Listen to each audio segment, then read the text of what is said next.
ყოველდღიური ეკონომიკური და ბიზნეს დაიჯესტი, ნოვაციები, ფინანსები, კაპიტალი, ფასები, კვირის მთავარი ეკონომიკური თემა. სტუმართან ერთად. ეკონომიქსი, რადიო იმედიც პირდაპირ ეთერში.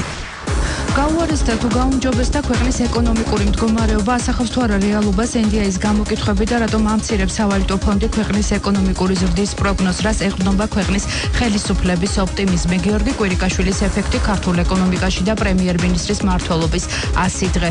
პირდაპირ ეთერშია გადაცემა ეკონომიქსის, სტუდიაში ჟურნალისტი ირმა ებრალიძე მუშაობს. კიდევ ერთხელ მოგესალმებით.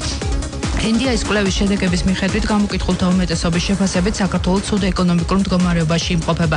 შეკითხვაზე როგორია საქართველოს ამჟამინდელი ეკონომიკური მდგომარეობა, რესპონდენტთა 1%-მა აღნიშნა, რომ ძალიან კარგი, 2%-ის შეფასებით კარგი, 29%-ის აზრით საშუალო, 40% მიიჩნევს, რომ ცუდი, 26% ფიქრობს, რომ ძალიან ცუდი. გამოკითხულთა 53%-ის აზრით საქართველოში ეკონომიკური პრობლემების მთავარი გამოწვევი მიზეზი გლობალური ეკონომიკური პრობლემებია. რესპონდენტთა 61% ფიქრობს, რომ ეს ახლანდელი მთავრობის შეცდომებს უკავშირდება, 59%-ის ვარაუდით კი შექმნილი ვითარება წინა მთავრობების შეცდომითაა გამოწვეული. NDI-ის კვლევის თანახმად ყველაზე მნიშვნელოვანი ეროვნული საკითხი გამოკითხულთა უმეტესობისთვის სამუშაო ადგილებია. 57% მიიჩნევს, რომ ყველაზე მნიშვნელოვანი ეროვნული საკითხი სწორედ სამუშაო ადგილია. 35%-ის აზრით ეს არის ინფლაცია, 30%-ის აზრით კი სიღარიბე. პარალელურად საერთაშორისო სავალუტო ფონდი ქვეყნის ეკონომიკური ზრდის პროგნოზს ამცირებს. რა ხდება რეალურად და რას ნიშნავს კვირიკაშვილის ეფექტი, როგორ ფასდება პრემიერ-მინისტრის მმართველობის 100 დღე. ჩვენი გადაცემის სტუმარია ეკონომისტი ლევან კალანდაძე. გადაცემის მეორე ნაწილში კი თქვენ შეგიძლიათ დაგვირეკოთ ტელეფონის ნომრებზე 292 11 82 292 11 99 და დასვათ შეკითხვა პირდაპირ ეთერში. ერთად შევახსოვთ ეკონომიკური მოვლენები.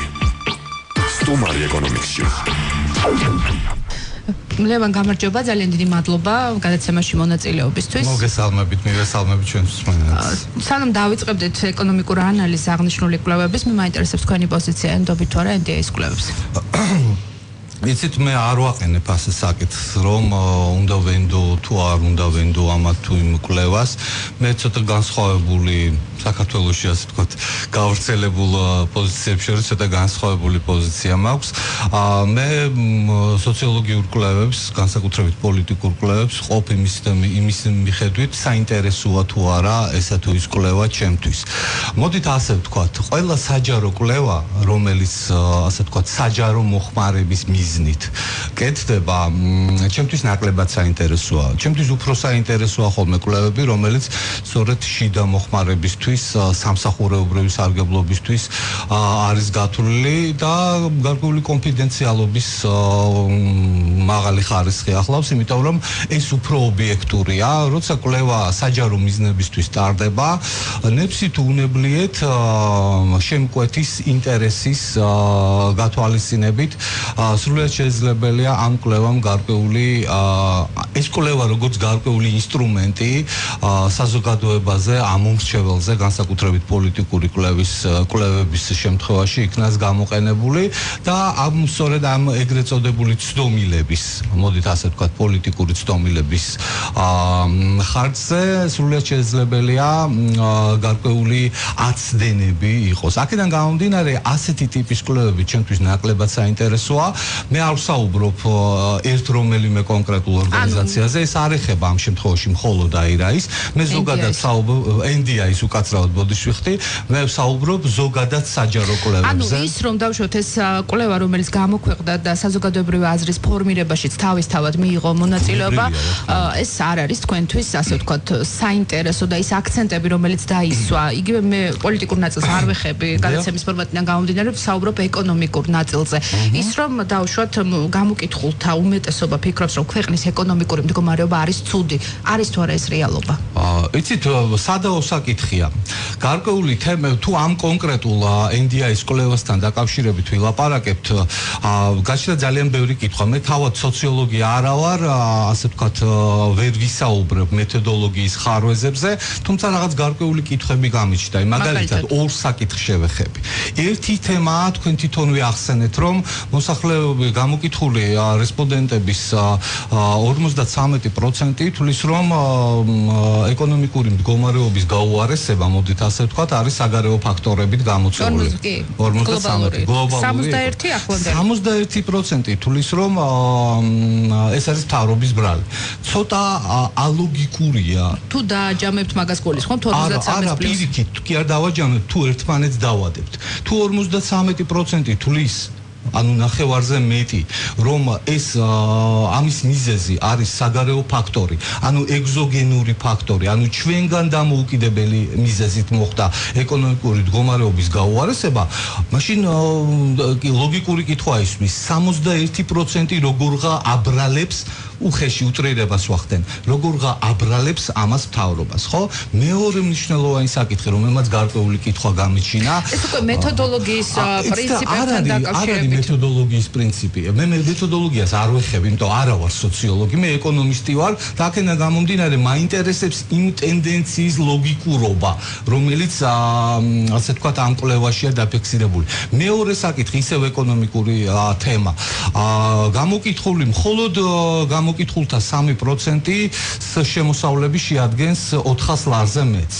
მე მიჩნდება, ასე ვთქვათ, განცდა, რომ გამოკითხული მოსახლეობის აი რაღაც 3000 რაღაც ადამიანის აბსოლუტური უმრავლესობა 97% არის ეკონომიკურად მძიმე მდგომარეობაში და ბუნებრივია გასაშვალოებული მათი უკმაყოფილების ხარისხი, მათი გაბრაზების ხარისხი თუნდაც, ხო? ჩემი აზრით ზოგადად აცდენილია ქვეყანაში უკმაყოფილების გასაშვალოებულ მაჩვენებებთან. ანუ მარტივად რომ ვთქვათ. ანუ მარტივად რომ ვთქვათ, გამოკითხული იქნა, არ ვიცი, მიზნობრივად, შეგნებულად თუ დამთხევა, მხოლოდ მოსახლეობის ის ნაწილი, რომელიც შემოსავალიც 400 ლარზე ნაკლებია. საქართველოში საშუალო ხელფასი არის დაახლოებით 800 ლარი. ცოტა მეტი. აქედან გამომდინარე, ეხლა საუბარი იმაზე, რომ ეს აზრი, მოდით ასე ვთქვათ, ამ კვლევის აზრი ფორმირებულ იქნა მოსახლეობის იმ ნაწილის მიერ, რომელიც ძალიან, ასე ვთქვათ, დაბალ შემოსავლიანია, ბუნებრივია, გაბრაზების შემთხვევითი შერჩევის პრინციპით ხდება და ანუ თქვენ ამბობთ, რომ ეს არ არის შემთხვევითი.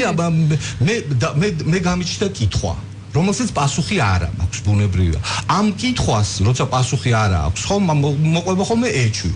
და ამიტომ ცოტა ძნელია საუბარი, რომ როდესაც საუბრობთ ავტორიტეტულ ორგანიზაციაზე, NDI არ არის დაუშვათ. იცით რა, მოდით ასე ვთქვათ, ავტორიტეტი. მე ვიძახი, აი ეს არ არის ჩემი პოზიცია, ეს არის ადამიანები, რომლებიც ამბობენ. მეც მსმენია ავტორიტეტის და მისი დაკავშირება დაუშვათ ნაციონალურ მოძრაობასთან არ არის სწორი. არა, მე არ ვითქვამს, რომ არა, თქვენ არ გითხრობთ, უბრალოდ როდესაც ამბობ, მე კითხვას ვსვამ. ბუნებრივია, ეს აზრიც მოვისმინე, მე არ ვამბობ, რომ ეს ასე ვთქვათ ნაციონალურ მოძრაობასთან დაკავშირებულია NDI, მაგრამ იმიჯი და ავტორიტეტი არის ძალიან ფარდობით იცნება. ვიღაცისთვის ავტორიტეტი არის წონადი, ვიღაცის ავტორიტეტი წონადი, ვიღაცისთვის ნაკლებად. ამ შემთხვევაში ჩვენ ერთი რამ უნდა დავადგინოთ, რომ და ხაზი უნდა გაუსვათ, რომ NDI არის, მოდით ასე ვთქვათ, შემკვეთი ამ კვლევის და კვლევის უშუალო გამხორციელებელი, ვინც უშუალოდ საველე სამუშაოებს ატარებს ამ სოციოლოგიური კვლევის, ეს არის CRRI საქართველო, რომელიც არის ადგილობრივი ორგანიზაცია. ეხლა შეიძლება ვიღაცისთვის ეს ორგანიზაცია მართლა ავტორიტეტული იყოს, ჩემთვის მისი ავტორიტეტი, ასე ვთქვათ, და მისი იმიჯი მაგრამ არაფრის თქმელი არ არის. ავტორიტეტი და იმიჯი არის ალბათ თქვენთვის ადამიანის სოციალური ფონი, რომელიც დღეს ქვეყანაში უმეტეს, როცა რაღაც გარკვეული კითხვები მიჩნდება და ამაზე პასუხები არ მაქვს. რაც შეეხება ზოგადად სოციალურ ფონს, არავინ გაუარესდა თუ გაუმჯობეს და რეალურად ქვეყნის ეკონომიკაში არის სერიოზული ეკონომიკური პრობლემები. ქვეყანაში არის სერიოზული სოციალური პრობლემები. ქვეყანაში არის ძალიან ბევრი ჯერ კიდევ გადაუწყვეტელი საკითხი, არის თემები, რომელზეც ვდაობთ ხელისუფლებასთან, არის თემები, რომლის გადაწყვეტა იგვიანებს, მაგრამ ეხლა საუბარი იმაზე, რომ რაღაც აპოკალიფსური სურათის დახატვა მიდის, იმიტომ რომ გაჩნდა საზოგადოებაში ამ კვლევის შემდეგ გარკვეული მოსაზრებები, რომ ქვეყანა არის რეცესიაში, ქვეყანაში არის ეკონომიკური კრიზისი, არც ეკონომიკური კრიზისი და არც რეცესია ქვეყანაში არ არის. არათუ არ არის, ნიშნებიც კი არ არის, იმიტომ რომ ქვეყანაში მართალი არის დაბალი ეკონომიკური ზრდა, მაგრამ ეკონომიკური ზრდა მაინც არის. ანუ ეკონომიკური კრიზისი და ეს აპოკალიფსური სურათი იწყება მაშინ, როცა ეკონომიკური ზრდის, ანუ მთლიანი შიდა პროდუქტის ზრდის მაჩვენებელი 0-ს ქვემოთ არის. ამის ნიშნები ქვეყანაში არ არის. ჩვენ გვაქვს დაახლოებით საერთაშორისო სავალუტო ფონდი პროგნოზს ამცირებს 9%-ით. მაშინ, როდესაც პრემიერი მიიჩნევს, რომ წელს ქვეყნის ეკონომიკა 3.9%-ით გაიზრდება. ანუ აცდენა არის დავუშვათ საქართველოს ხელისუფლების პროგნოზსა და საერთაშორისო სავალუტო ფონდის პროგნოზში. ძალიან ხშირად ხდება. მე პრაქტიკულად არ მახსოვს პერიოდი, ანუ საბიუჯეტო წელი, როცა მთავრობის და მთავრობის ეკონომიკური გუნდის და სავალუტო ფონდის ასე ვთქვათ პროგნოზები ერთ-ერთ შეემთხვეოდეს ერთმანეთს. ეს ჩვეულებრივი ამბავია, ეს არის მუშა პროცესი. მე შეგახსენებთ, რომ 2014 წელსაც საერთაშორისო სავალუტო ფონდმა, მსოფლიო ბანკმა ორჯერ დააკორექტირა კლებისკენ მაჩვენებელი, მაშინ როცა წლის ბოლოს გაცილებით მაღალი მაჩვენებელი დაგვიჟდა. ნუ გაცილებით პირობითად მაღალი, თორე ხა რეალურად დაბალი მაჩვენებელი გვაქვს. რაც შეეხება ვთქვათ მუშა ზრდის პროგნოზს. ბუნებრივია, საერთაშორისო სავალუტო ფონდიც, მსოფლიო ბანკიც, ყველა ის ორგანიზაცია, საერთაშორისო ორგანიზაცია, რომელიც მსგავს რეკომენდაციებს და პროგნოზებს აკეთებს, ერთის მხრივ არიან ყოველთვის კონსერვატორები და ზედმეტად მოდით ასე ვთქვათ თუსა და უარი შორის აკეთებენ არჩევანს. ხო, ზედმეტად წინდახედულები. ანუ რას ნიშნავს ეს პროგნოზი? ეს პროგნოზი ნიშნავს იმ მაქსიმალურ შესაძლებლობას, რაც შესაძლებელია ქვეყანამ მიაღწიოს საერთაშორისო სავალუტო ფონდის ან მსოფლიო ბანკის რეკომენდაციის. ეს არის გარკვეული რეკომენდაცია ხედვა იდენტიფიცირებული რისკების შესაბამისად და ქვეყანაში და ქვეყნის გარეთ მიმდინარე ეკონომიკური პროცესების ანალიზის შედეგად დადგენილი რეკომენდაცია. ეხლა რაც შეეხება რეგიონში და ზოგადად მსოფლიოში მიმდინარე პროცესს, ის ფაქტორები, რა ფაქტორებიც საქართველოზე მოქმედებს დღეს და მოქმედებდა გუშინ და მოქმედებს დღეს, არცად არ გამქრალა. გარკვეული ფაქტორები არის დასტაბილურებული, რამაც გარკვეული მაკროეკონომიკური მაჩვენებლების გაუმჯობესება გამოიწვია სავალუტო ბაზარს. ანუ ის რაც ეხა სავალუტო ბაზარზე სტაბილურობის და ლარის კურსის დოლართან მიმართებაში ეტაპობრივი გამყარებაში გამოიხატება, ეს გამოწვეულია საერთაშორისო ბაზრებზე და ჩვენ თავად სავაჭრო ექსპერტებს შორის, რომლებიც ხადაგეთის ფაქტორს უკავშირებს ამ ყველაფერს. იცით, უფრო პრაგმატულები ვიყოთ და ეკონომიკური, ასე ვთქვათ, პროცესებით შევაფასოთ ეკონომიკური შედეგები. მე მგონია ეს უფრო სწორია. და არა პერსონალიებით. და არა პერსონალიებით. თუმცა რიგ შემთხვევაში პერსონალიებზეც შეიძლება საუბარი, მაგრამ ეს არ არის ის შემთხვევა, როცა ჩვენ ახლა პერსონალიებზე უნდა ვისაუბროთ. შესაბამისად, სავალუტო ფონდიც, მსოფლიო ბანკიც ყოველთვის აკეთებს მონიტორინგს საქართველოში და საქართველოს გარეთ არსებული მდგომარეობისა და მას გააჩნია აქედან გამომდინარე გარკვეული ნეგატიური მოლოდინები. ეს არ ნიშნავს იმას, რომ მას უშუალოდ საქართველოსთან მიმართებაში გააჩნია ნეგატიური მოლოდინები. რეგიონთან დაკავშირებით, ჩვენ თუ ნახავთ და უფრო დეტალურად ჩაუღრმავდებით ამ რეკომენდაციებს, ეს შემცირების, ასე ვთქვათ, რეკომენდაცია. იმიტომ რომ რუსეთიც, უკრაინაც, აზერბაიჯანიც და თურქეთიც წარმოადგენს ჩვენ თავარ სავაჭრო პარტნიორებს. ეს არის გარკვეული ვთქვათ ჯაჭვური ეფექტის მომტანი, როცა ამ ქვეყნებში საერთაშორისო სავალუტო ფონდი, მსოფლიო ბანკი ან სხვა სარეიტინგო კომპანიები ამცირებენ რეიტინგს, ბუნებრივია ეს გავლენას ახდენს საქართველოსთან მიმართებაში პროგნოზზე. თავად საქართველოში ამ ეტაპზე, აი პირველი უფრო მარტის თვიდან მოყოლებული, უფრო დასტაბილურ და მდგომარეობა და ის ასე ვთქვათ შოკები, ის რისკები, რაც ახლდა იანვარს, თებერვალს, მეტნაკლებად დასტაბილურებულია. თავისთავად სეზონური ფაქტორსაც შეიძლება არის ეს ბუნებრივია სეზონური ფაქტორიც. მე უბრალოდ ძალიან ველი რომ ერთხელ და გამოქვეყნდეს პირდაპირ უცხოური ინვესტიციების მაჩვენებელი, იმიტომ ჩვენ პრაქტიკულად საგანმანათლებლო ბალანსის ყველა მაჩვენებელი ხო, მაგრამ სავაჭრო ბალანსი რომ უარყოფითია საქმესთან გამოაქვეყნა 59% შეადგინა. ყოველთვის უარყოფითი გვაქვს, უბრალოდ რა თქმა უნდა, გეთანხმებით, უბრალოდ მარტიდან მნიშვნელოვანწილად დამაბალანსებელ ფაქტორად მოგვევლინა ერთის მხრივ ტურისტული ნაკადებიდან შემოსავლები და მეორეს მხრივ ფულადი გზავნილები. მე გეტყვით ბოლო მონაცემებს 2016 წლის იანვარ-მარტში უარყოფითმა სავაჭრო ბალანსმა საგარეო ვაჭრობის ბრუნვის 59% შეადგინა. ამაზე ჩვენ გადაცემის მეორე ნაწილში ვისაუბროთ, ახლა რეკლამის დროა, ჩვენ რამდენიმე წუთში დაბრუნდებით პირდაპირ ეთერში. ერთად შევაფასოთ ეკონომიკური მოვლენები. სტუმარი ეკონომიკსში. ჩვენ ისე პირდაპირ ეთერში ვართ, შეგახსენებთ, რომ ეთერშია გადაცემა ეკონომიკსის სტუდიაში ჟურნალისტი ირმა ებრალიძე მუშაობს, ჩვენ გადაცემის სტუმარია ეკონომისტი ლევან კალანდაძე, ჩვენ საუბრობთ ქვეყნის ეკონომიკურ მდგომარეობასთან და რამდენად ასახავს რეალობას ის კვლევები, რაც ბოლო 2 დღის წინ გამოქვეყნდა, თუმცა ასევე საერთაშორისო საფინანსო ორგანიზაციების პროგნოზებზეც ჰქონდა საუბარი. ბატონ ლევან, ჩვენ საუბრობდით საგარეო სავაჭრო ბრუნვის უარყოფით სავაჭრო ბალანსზე, რომელიც როგორც თქვი 59% შეადგენს. თუმცა ამის მიუხედავად სავალუტო ბაზარზე მაინც დადებითი ტენდენციები შეინიშნება. აბსოლუტურად გეთანხმებით, თქვენ სავსებით სწორად აღნიშნეთ, წინა წელთან შედარებით ჩვენ მართლაც გაუარესებული გვაქვს. სავაჭრო სალდო შემცირებული გვაქვს როგორც ექსპორტის ისე იმპორტის მონაცემები, სალდოც თავისთავად არის მკვეთრად უარყოფითი და ეს მკვეთრად უარყოფითი სალდოს ეს ტრენდი გრძელდება, მაგრამ აღსანიშნავია ის ჩვენ თქო დეტალურად ნახავთ ინფორმაციას, მარტის თვიდან უკვე მოყოლებული თებერვალთან და იანვართან შედარებით ჩვენ მნიშვნელოვნად თუ არა მცირედით მაინც გაგვიმჯობესდა გარკვეული მაკროეკონომიკური პარამეტრები და აქედან გამომდინარე ეს აისახა კიდევაც ლარის კურსზე. იმის გათვალისწინებით რომ ზაფხულის სეზონი მოდის, ზაფხული თავისთავად ეკონომიკური აქტივობის თვალსაზრისით ეკონომიკური აქტივობის თვალსაზრისით არის უფრო აქტიური სეზონი, ამას ემატება ზოგადად ტურისტული სეზონი, ანუ სავალუტო შემოდინებების კუთხით ამ თვალსაზრისითაც მოლოდინები პოზიტიურია. თუ ამას დაემატა მესამე მნიშვნელოვანი ფაქტორი, რაც უკავშირდება პირდაპირ უცხოური ინვესტიციების თვალსაზრისით, თუნდაც მცირედ ზრდას. ჯერ არ ვიცით, ჩვენ ველოდებით სტატისტიკის დეპარტამენტის ამ მონაცემებს, მაშინ შესაძლებელია ვივარაუდოთ, რომ ლარის დასტაბილურების და მცირედით გამყარების ტენდენცია მთელი ზაფხულის განმავლობაში გაგრძელდება.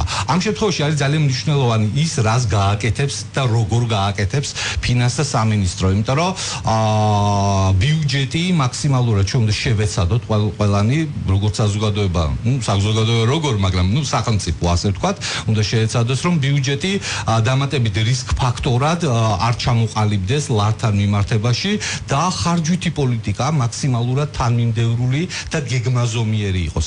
თუ ფინანსთა სამინისტრო უზრუნველყოფს იყო ბიუჯეტის გავლენა ლარის კურსზე, რასაც კატეგორიულად უარყოფს ფინანსთა სამინისტრო 2013 წელს ცნობილი ლარის გაუფასურების ერთ-ერთი, მოდი ასე ვთქვათ, ამძრავი ფაქტორი სხვა გარე ფაქტორებთან ერთად იყო ბიუჯეტის არათანმიმდევრული ხარჯები. მხოლოდ 2014 წელს არათანმიმდევრულობის გარკვეული ნიშნები შეინიშნებოდა და 2014 წლის ბოლოს ეს დასტაბილურდა. 2015 წლის განმავლობაში მთლიანად არ ყოფილა შემთხვევა, როცა ბიუჯეტი თავად გამხდარიყოს ლარისთვის დამატებითი რისკ ფაქტორი და დღესაც 2016 წლის განმავლობაში ფინანსთა სამინისტრო მეტნაკლებად ცდილობს. დეფიციტურ ხარჯვას ადგილი არ ქონია ბოლო მაგაზე ვიტყვი, მეტნაკლებად ცდილობს, რომ ბიუჯეტის ხარჯვა იყოს თანმიმდევრული. იანვარ-თებერვლის თვეში იყო გარკვეული პრობლემები საგარეო წყაროებიდან ბიუჯეტის შემოსულობების მიღების კუთხით და იმის გათვალისწინებით, რომ ზოგადად არა მხოლოდ ეკონომიკისთვის, არა მხოლოდ ბიზნესისთვის იანვარ-თებერვალი არის მაინც მძიმე თვე, მათ შორის ბიუჯეტითაც გარკვეული ხარვეზები ამ თვალსაზრისით იყო. თუმცა არა იმდენად მნიშვნელოვანი, რომ ამას მე ვთქვათ კატასტროფული შედეგი მოეტანა ლარისთვის და ზოგადად ქვეყნის ფინანსური სტაბილურობისათვის. კარგით, გაჩნდა ახალი ტერმინი, რომელიც შემოიღო, ასე ვთქვათ, დაასახელა ეკონომიკის მინისტრმა, კვირიკაშვილის ეფექტი. ამან გამოიწვია ასთა სხვადასხვაობა, განსაკუთრებით ოპოზიციაში. რას ნიშნავს კვირიკაშვილის ეფექტი? თუ კადნიერებაში არ ჩამითვლით და არ მიწყენთ, ეს არისო, ასე ვთქვათ, ჩვენი ხელისუფლების მაღალჩინოსნების გამონათქვამი არა, ასე ვთქვათ, იდეა არ ყოფილა. ცოტა ხნით ადრე ცოტა ხნით ადრე ეს იყო დაახლოებით ამ განცხადებიდან, ბატონ კუმსიშვილის განცხადებიდან ერთი თვით ადრე აისეტმა ეკონომიკური კვლევის საერთაშორისო ინსტიტუტმა ჩაატარა ბიზნესის კვლევა, ბიზნესის სანდოობის კვლევა. და მიუხედავად იმისა, რომ ქვეყანაში რთული ეკონომიკური მდგომარეობაა, ეს ის პერიოდია, როცა ლარი ჯერ კიდევ არ არის სტაბილური, როცა გარკვეული პატარ-პატარა შოკუნიები, მოდით ასე ვთქვათ, ლარს ახასიათებს, ბიზნესის დამოკიდებულება, ბიზნესის განწყობა ახალი პრემიერის დანიშვნის შემდეგ, როგორც სადადედამიწა, ისე მკვეთრად შეიცვალა.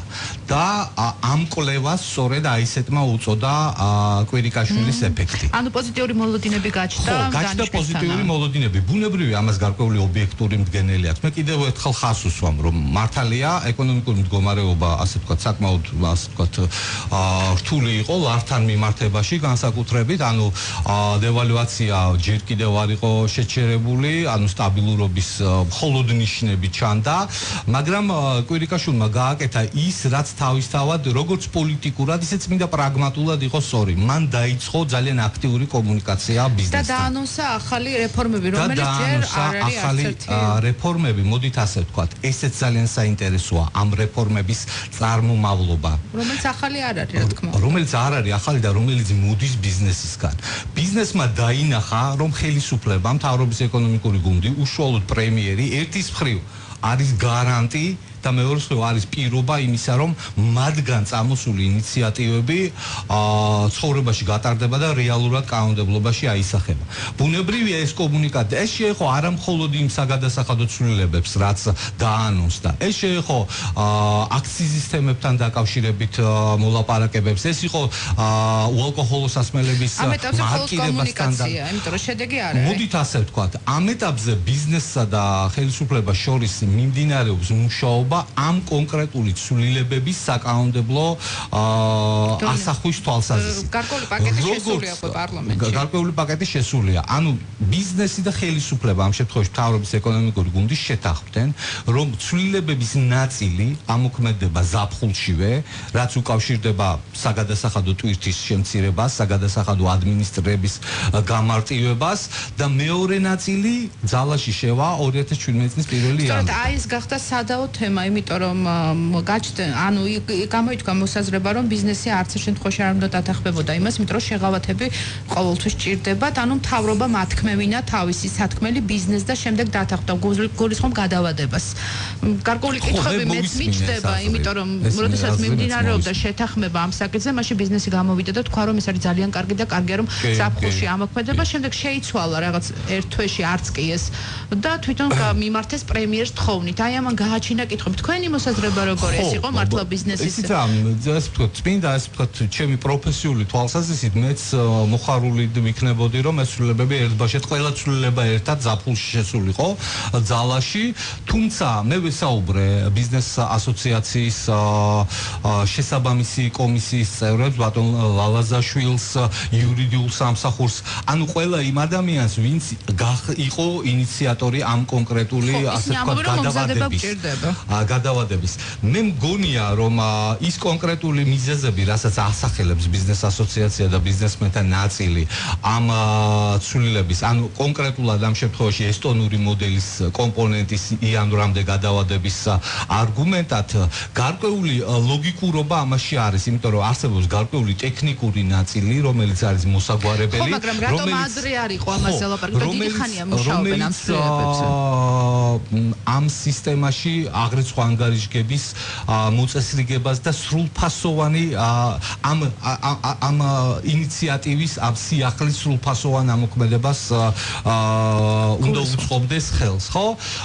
სამაგრო პრეტენზიები ქონდა მცირე და საშუალო მაგრამ მეორე მომენტია, მე მაინც მგონია, რომ დღეს ბიზნესი არ არის იმ მდგომარეობაში, რომ ვინმე მათ შორის პრემიერმა, რომელსაც აბსოლუტურად სხვა კომუნიკაციაც აბსოლუტურად სხვა აქვს და შესაბამისად როგორც ჩანს მიზნებიც აბსოლუტურად სხვა აქვს, არ არის დაინტერესებული რომ ბიზნესი ასე ვთქვათ დაიბაროს, ათქმევინოს და არ ჩვენი ბიზნესია მაინც და მაინც ისეთი ჯაბანი დღესდღეობით წინა ხელისუფლების ბიზნესისაგან განსხვავებით რომ რამის თქმა მოერიდოს და გააკეთოს ის რაც ბიზნესისგან წამოსული იდეა. მოდით ასე ვთქვათ, მე მაინც მგონია რომ ეს იყო გარკვეული კომპრომისული ვარიანტი, რომელსაც ხელისუფლებას და ბიზნესიც შეთანხმდა, იმისთვის რომ ტექნიკურად ეს სიახლეები უმტკივნეულად განხორციელებულიყო. პრემიერ-მინისტრის საქმიანობის 100 დღე. ითქვა რომ გიორგი კვირიკაშვილი შეხვდებოდა მედიის წარმომადგენლებს, მაგრამ როგორც ჩანს დუბაიში გამართული ეს ჩემი აზრია შეხვედრის შემდეგ ეს შეხვედრა ჯერჯერობით არ შედგა. თქვენ როგორ აფასებთ? პრემიერმა დაანონსა, რამდენადაც მახსოვს თუ პრემიერის აპარატმა რომ ეს შეხვედრა შედგებოდა, ძალიან მაინტერესებს მეც, იმიტომ რომ მედია როგორც ყოველთვის ძალიან საინტერესო კითხვებს სვამს ხოლმე, რომელზე პასუხიც ძალიან ბევრ რამეში, ბევრ ტენდენციაში გარკვევის საშუალებას იძლევა, ხო. მოდით ასე ვთქვათ, პრემიერის 100 დღე შეიძლება შეფასდეს როგორც კარგი სტარტაპი. ანუ პრემიერმა რა გააკეთა ამ 100 დღის განმავლობაში? მან დაიწყო კომუნიკაცია ბიზნესთან, შემუშავდა გარკვეული კონცეპტუალური ხედვები, რომელიც საფუძვლად უნდა დაედოს, ხას უსვამ, საფუძვლად უნდა დაედოს უკვე მოკლევადიან პერიოდში ეკონომიკური ეფექტიანი ეკონომიკური პოლიტიკის განხორციელებას. ეს არ არის ის, რამაც დღეს შეიძლება შეცვალოს სიტუაცია და ამ 100 დღეში რაღაც გარკვეული ეკონომიკური სასწაული მოხდეს. ეს არის ის, რაც შეიძლება საფუძველი გახდეს ძალიან პრაგმატული ეკონომიკური პოლიტიკის, ბიზნესზე პრობიზნესური პოლიტიკის განხორციელებისა უკვე წლის მეორე ნახევარში და 2000 კარგად დაიწყო. ანუ მან პრიორიტეტები სწორად დაალაგა ერთის მხრივ და მეორეს მხრივ გამოკვეთა ის 4 ძირითადი მიმართულება, რომელიც უკვე საშუალოვადიან პერიოდში უახლოესი თუ არჩევნები, ასე ვთქვათ, ჩატარდა ისე რომ პოლიტიკური გუნდი შენარჩუნებული იქნა და პრემიერი კვირიკაშვილი გააგრძელებს საქმიანობას, უახლოესი წლების განმავლობაში მან იცის რა უნდა გააკეთოს და შესაბამისად როგორ უნდა გააკეთოს. ანუ მე ვთვლი რომ ამ თვალსაზრისით 100 დღე იყო წარმატებული. თავიდანვე მოლოდინი იმისა რომ 100 დღე იქნებოდა რაიმე ეკონომიკური სასწაულის გაარღვევის მომხდენი, მე არ მქონდა და ალბათ არც სხვებს არ უნდა ქონოდა თუ რაღაც პოლიტიკური ანგაჟირება და გვინდა პოლიტიკას ვერ ავწდებით წინასაარჩევნო რეჟიმში ცხოვრობ შეიძლება ითქვას ქვეყანა მიუხედავად იმისა რომ ჯერ არ არის დაუშვათ განკარგულება გამოსული, მაგრამ არჩევნების თარიღი დასახელდა და შესაბამისად უკვე გადაერთვება თავისთავად. რა უნდა გააკეთოს ხელისუფლებამ იმისთვის, ანუ როგორ უნდა გამოიყენოს ადმინისტრაციული რესურსი, რომ აი დაუშვათ იმ 3 თვის განმავლობაში არ უნდა გამოიყენოს ადმინისტრაციული. ხო, არ სხვა რამის გეკითხები, ანუ იმ 3 თვის განმავლობაში შესაძლებელია რომ გაიხსნას სხვადასხვა ეკონომიკური ობიექტები. ეს ჩაითვლება თუ არა წინასაარჩევნო კამპანიად ადმინისტრაციული რესურსის გამოყენებით. ანუ როგორ უნდა გააკეთოს ეს ასე ვთქვათ, ოქროშუალედი როგორ უნდა დაიცვას? მოდით ასე ვთქვათ, ობიექტები თუ რამე გასახსნელია იმის გამო, რომ წინასაარჩევნო კამპანია ამ ობიექტების არ გახსნა, მე მგონი არ იქნება სწორი. ხო, გახსნის შემთხვევაში ოპოზიცია აუცილებლად იტყვის, რომ ეს არის წინასაარჩევნო კამპანიის შემადგენელი. ასე იყო ყოველთვის. იყო ყოველთვის და მე მგონი ასე იქნება ყოველთვის. შესაბამისად რაღაც გარკვეული ობიექტები გაიხსნება. ეკონომიკურ აქტივობას ხომ არ შეაფერხებს ეს ყველაფერი, იმიტომ რომ ეს არ ჩაითვალოს დაუშვათ ადმინისტრაციული რესურსის გამოყენებით. არა, მე არა მაქვს მოლოდინი. მე უფრო სხვა, მოდით ასე ვთქვათ, თუ ძალიან თამამი და ასე ვთქვათ, ზედმეტად პრეტენზიული არ იქნება, მე სხვა შეკვეთა მაქვს ხელისუფლებისადმი. ჩემთვის ძალიან მნიშვნელოვანია ქვეყანაში ფინანსური სტაბილურობის უზრუნველყოფა. პოლიტიკური არჩევნების წელი როგორც წესი ყოველთვის ცხელი და ბიუჯეტ დატვირთული, მოდი ასე ვთქვათ, წლები იყო ხოლმე და არჩევნები პოლიტიკურად ასე ვთქვათ მომატებული ტემპერატურა ყოველთვის ნეგატიურად აისახებოდა ხოლმე საბიუჯეტო პროცესებზე. მე მაქვს მოლოდინი და უпроსტოდ მოდით ასე ვთქვათ ვიქნები თამამის შეკვეთა ხელისუფლებისადმი, რომ ეს სტერეოტიპი წლევანდელ 2016 წელს მაქსიმალურად დავანგრიოთ. ანუ სახელმწიფომ უზრუნველყოს ქვეყანაში მაქსიმალურად გამჭვირვალე და თანმიმდევრული საბიუჯეტო პოლიტიკა. ამავდროულად ის ინსტრუმენტები, რომელსაც ეროვნული ბანკი მონეტარული ინსტრუმენტების სახით გამოიყენებს, იყოს მაქსიმალურად შედეგზე ორიენტირებული.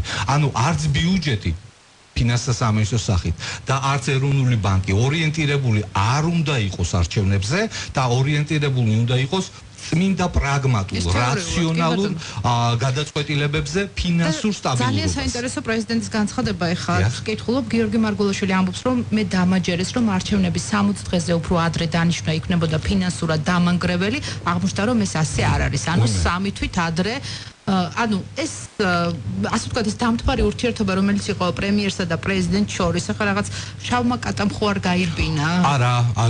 რას ნიშნავს ანუ ფინანსურად დამანგრეველი ანუ 3 თვე არ იქნება?